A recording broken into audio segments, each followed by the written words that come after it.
Acabamos ligação covalente? Todos felizes? Não, ela não está feliz. Por que você não está feliz?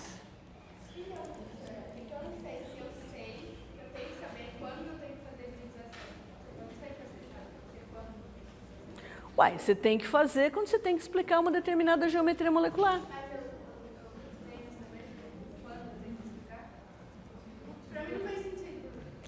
Olha, por exemplo, eu duvido que em química orgânica, que você vai ver no semestre que vem, duvido que você consiga fazer alguma coisa em química orgânica sem discutir hibridização do carbono. Você não vai. Você vai ter que discutir, você vai ter que considerar a hibridização do carbono.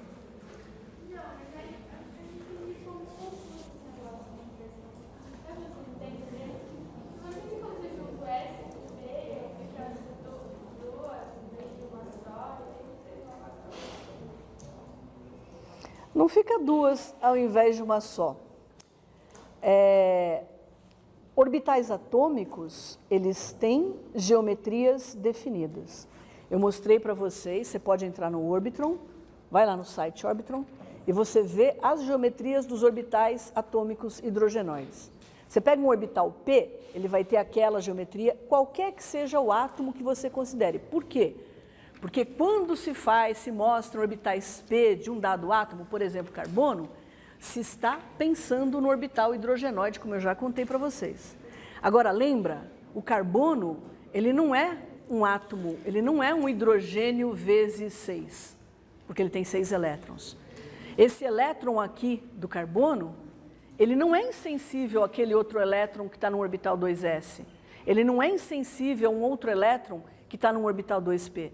É óbvio que eles interagem. Como é que eles vão interagir? Eles vão interagir se repelindo, por exemplo. Há uma energia de repulsão, há uma energia de interação. Se eu penso só nos orbitais S e P, eu estou pensando em orbitais hidrogenoides. É como se um elétron não sentisse a existência do outro. O que, obviamente, é uma bobagem, não é? Então, como é que eu resolvo isso de uma forma simples? Eu digo o seguinte, olha, eu não tenho mais, no carbono, por exemplo, eu não tenho mais um orbital S redondinho, purinho, bonitinho. Eu não tenho mais 3 orbitais P separados de 90 graus. Não é isso. Como eles estão interagindo, um perturba o outro. E aí eu tenho o quê? Eu tenho orbitais híbridos.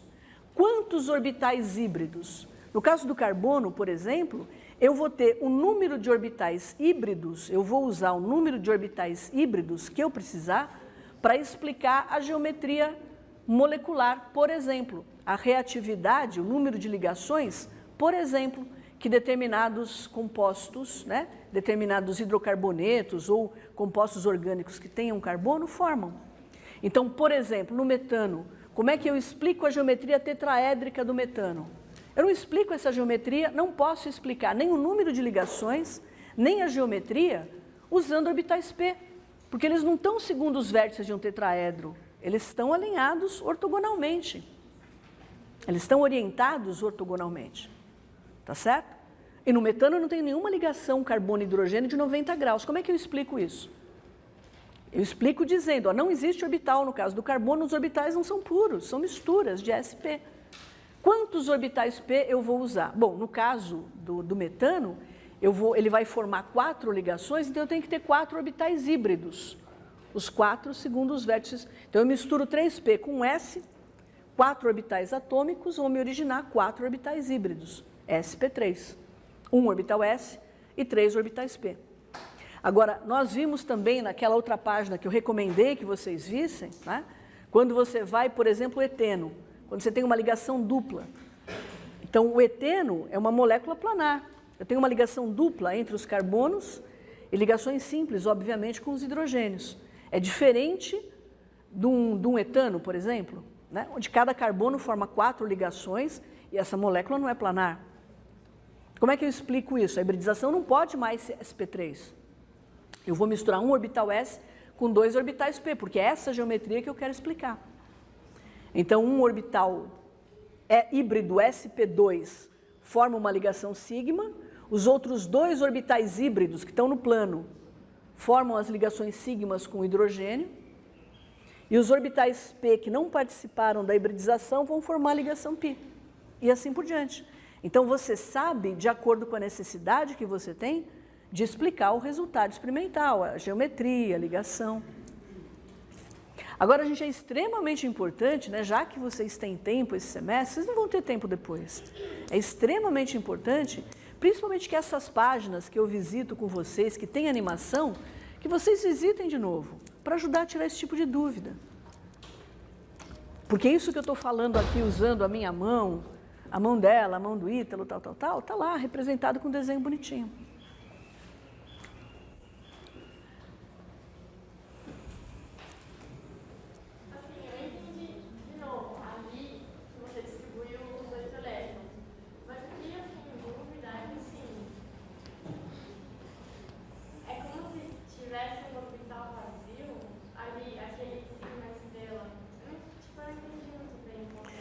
Então, você não entendeu muito bem porque é aquilo que eu falei, né?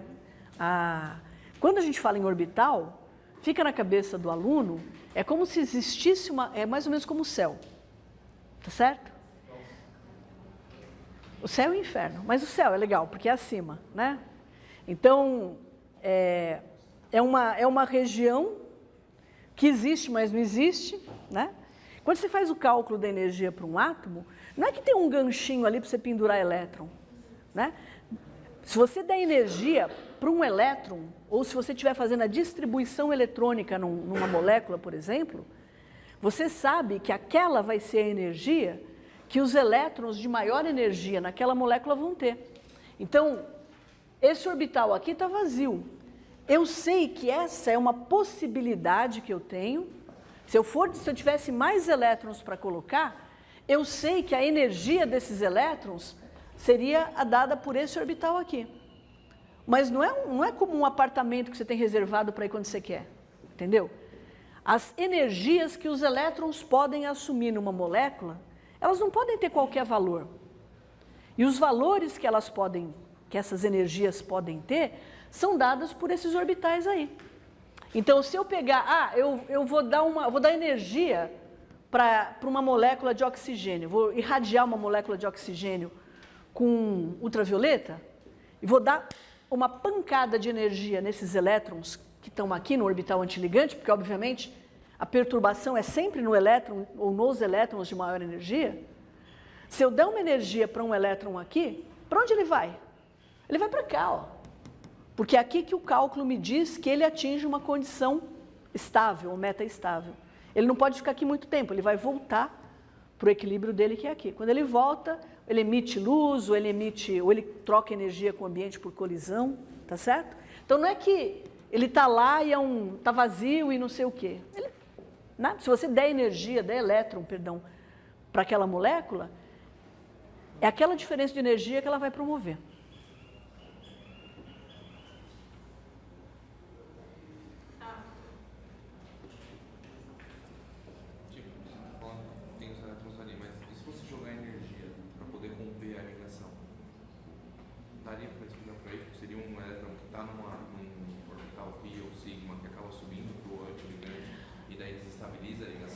Então, pode ser assim, pode ser uma coisa mais agressiva, mas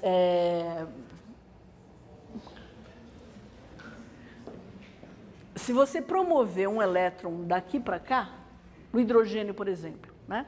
Se você der esse tanto de energia, a ordem de ligação vai passar a ser zero, porque vai ser 1 menos 1 dá zero, dividido por 2 dá zero.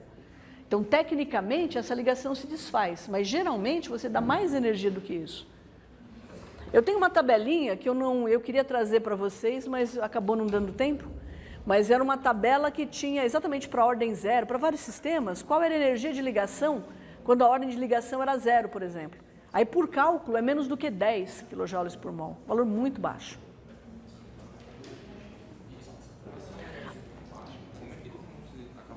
É que não é baixa. Aqui eu escrevi pertinho assim, mas não é baixa. O Sol guardeia bastante energia. Oi? O Sol guardeia o nosso planeta bastante energia. Seguramente. Estabilizando moléculas. É por isso que a gente tem no espaço interplanetário, a gente tem espécies altamente reativas, né, que são fragmentos de moléculas maiores. Então, por exemplo, aqui vocês não vão encontrar em condições normais uma molécula como, sei lá, CH2+, por exemplo. Mas no espaço interestelar, certamente você pode encontrar.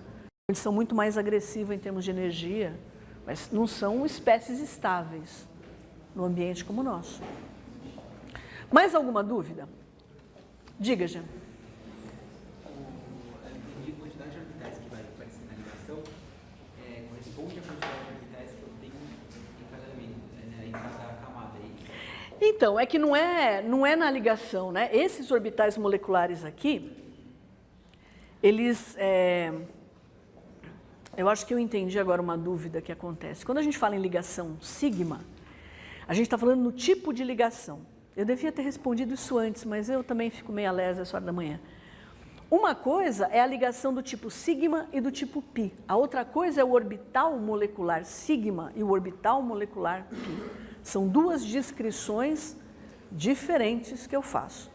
Então, esses aqui, olha, são os orbitais moleculares, né, que estão participando da molécula de oxigênio. Então, todos os elétrons aqui são absolutamente iguais, independentemente de terem vindo de um átomo ou outro. Como é que eu diferencio a ligação química? A ligação química é a região de alta densidade eletrônica entre dois átomos. Na prática é isso.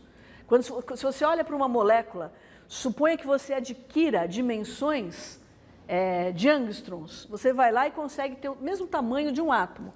Aí você pega uma molécula isolada de oxigênio e olha para ela, você não vai ver dois tracinhos ligando os dois átomos de oxigênio. Tá certo? Você vai ver uma região de alta densidade eletrônica entre os dois átomos de oxigênio. É isso que é uma ligação dupla. Tá bom? Eu queria saber como é que sai, por exemplo, que são duas ligações, são dois orbitais. Pela ordem. Pela ordem de... Não são dois orbitais, né? É uma ligação dupla. Você tira a ordem de ligação, vem do número de elétrons. O número de orbitais, por exemplo, você colocou um pi ali, por exemplo. São dois e um sigma que eu não entendi isso nessa sacada. Por que aparece isso aqui? Porque para economizar a história, eu fiz a associação com a ligação, com o recobrimento frontal e lateral. Né? Mas são orbitais moleculares que aparecem com o tipo de mistura que eu faço com o orbital atômico. Então isso aparece assim, sempre vai ser, sempre que a gente for fazer por orbitais moleculares, vai ser dois pis em cima, dois pis. Então, é aquilo que eu falei, sempre não. Se você pega, por exemplo, o nitrogênio já não tem essa ordem aqui. Porque você tem uma interação forte entre orbitais S. E aí isso faz com que a energia dos S aumente, aí eu tenho uma troca, uma inversão esses orbitais aqui, isso aqui se desloca para cá. E aí muda. Mas vocês não têm como saber isso, é isso que eu estou dizendo. Eu só tenho, e mesmo eu não tenho como saber isso. Se eu não tiver um espectro que me dê energia dos orbitais, eu não tenho como saber. Então eu corro atrás do resultado experimental. Desculpa, alguém tinha perguntado aqui. Cavaleiros primeiro. Se o sigma e o pi são como se fosse um orbital, ele teria tipo um desenho, como você tinha mostrado os outros, que tem orbitals? Então, gente, até tem, mas lembra que eu falei para vocês, todos esses, é por isso que vocês vão encontrar em alguns lugares o pessoal falando, não existe esse negócio de orbital, né? Porque esses desenhos que a gente faz, na maioria das vezes, usam a descrição do orbital atômico hidrogenoide. E não se aplica quando você tem um monte de elétron. É bonitinho, ilustra, tal, mas cria essa dificuldade. A gente fica com a expectativa de ver um tipo de... Né? Quando você fala de orbital molecular, você fala em densidade eletrônica. Né? Aí você pode ter uma visão, por exemplo, de ligação química, né? Uma região de alta densidade eletrônica. Agora, aquelas coisas bonitinhas, tal, aquilo ali existe, né? Quando você pensa no orbital atômico, mas o orbital atômico daqueles desenhos é hidrogenoide. Né? Como é que você acha que é a cara de um elétron da camada de valência do carbono? Você fala, Dalva, o carbono tem número atômico 6, é um orbital P, então ele vai ter aquela forma de halteres. Eu falo para você, não vai. porque aquilo é a descrição de um elétron P no hidrogênio. O carbono tem um monte de elétron. Shin.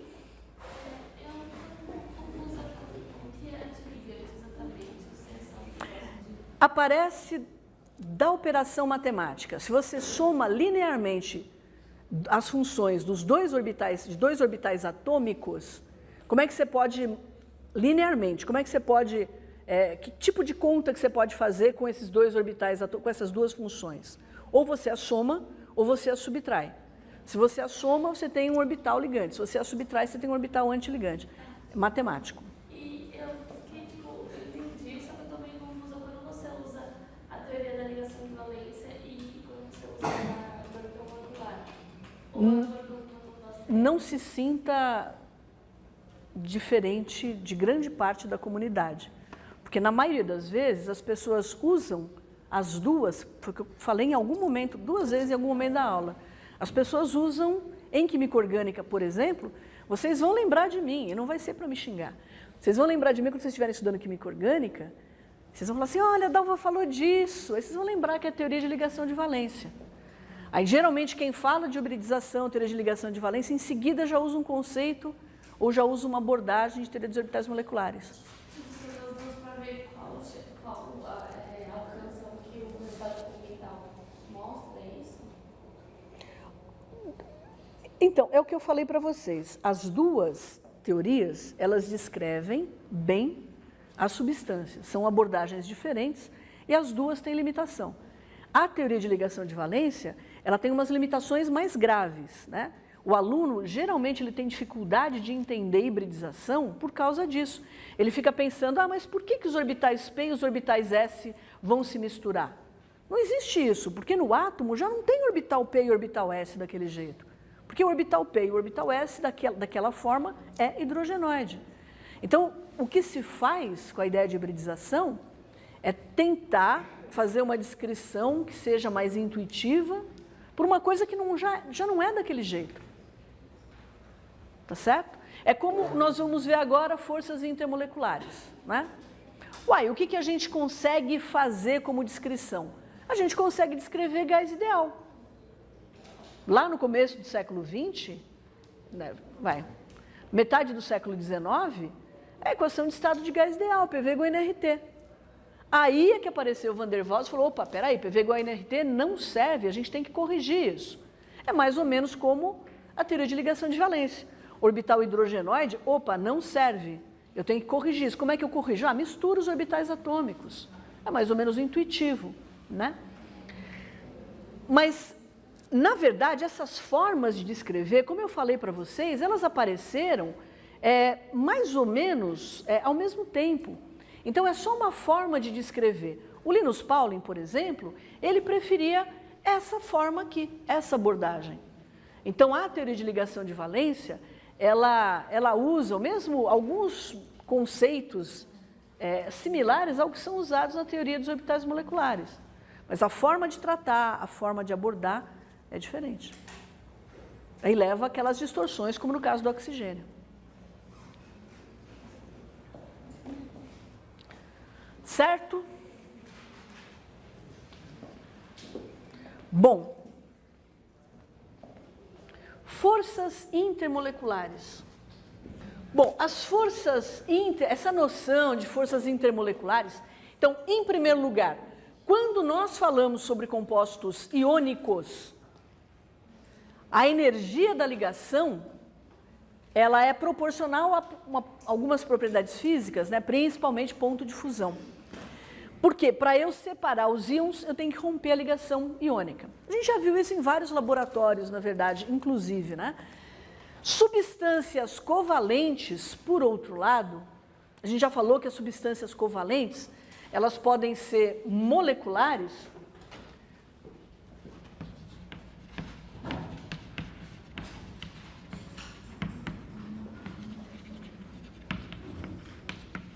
então, substâncias covalentes são aquelas formadas por ligações majoritariamente covalentes, né? Então, eu posso ter substâncias covalentes moleculares, como é o caso do oxigênio que a gente acabou de falar, do nitrogênio, da água, e mais 500 milhões de exemplos que eu podia ficar escrevendo aí. Mas eu também tenho substâncias covalentes que não são moleculares, que não formam moléculas. São substâncias covalentes que formam retículos. E o exemplo que nós exploramos já em sala de aula é o do diamante. Então, a gente viu, né, que grafite e diamante formam estruturas tridimensionais e eu não tenho uma ligação química só para romper se eu quiser separar um tipo de ligação química, se eu quiser separar um átomo dessa estrutura, né? Então, um exemplo aqui, diamante, grafite e etc. Então, nesse caso aqui, propriedades físicas, como, por exemplo, ponto de fusão, não são determinados só pela energia de ligação. Os pontos de fusão aqui, eles não são determinados pelas forças intermoleculares, porque não há moléculas. Então, esses sistemas aqui são muito mais parecidos com os sistemas iônicos, com os compostos iônicos. Já se eu tenho moléculas, essas moléculas podem interagir entre si. E se elas podem interagir,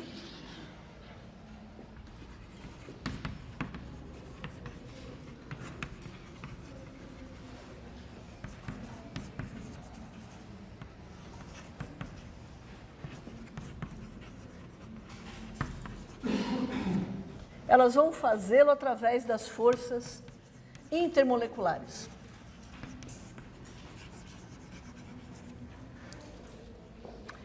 Então, são essas forças intermoleculares que determinam o estado físico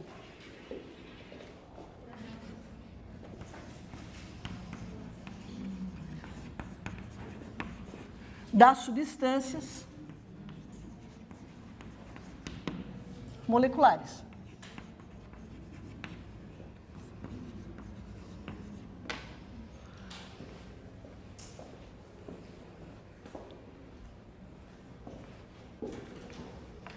Então, tipicamente,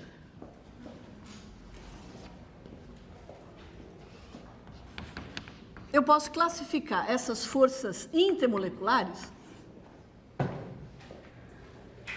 eu posso classificar interações do tipo dipolo,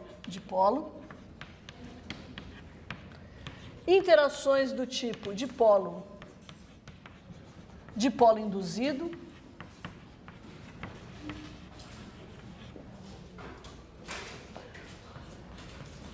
do tipo dipolo instantâneo,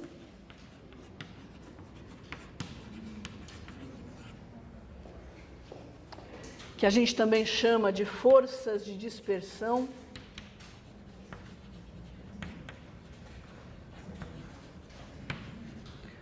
ou forças de London.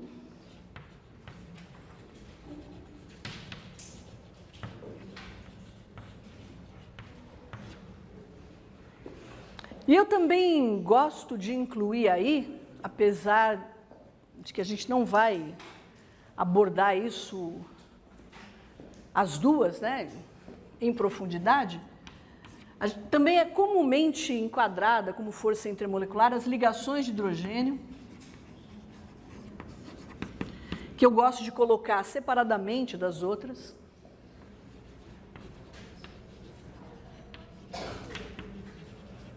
Eu também gosto de discutir aqui as interações íon-dipolo.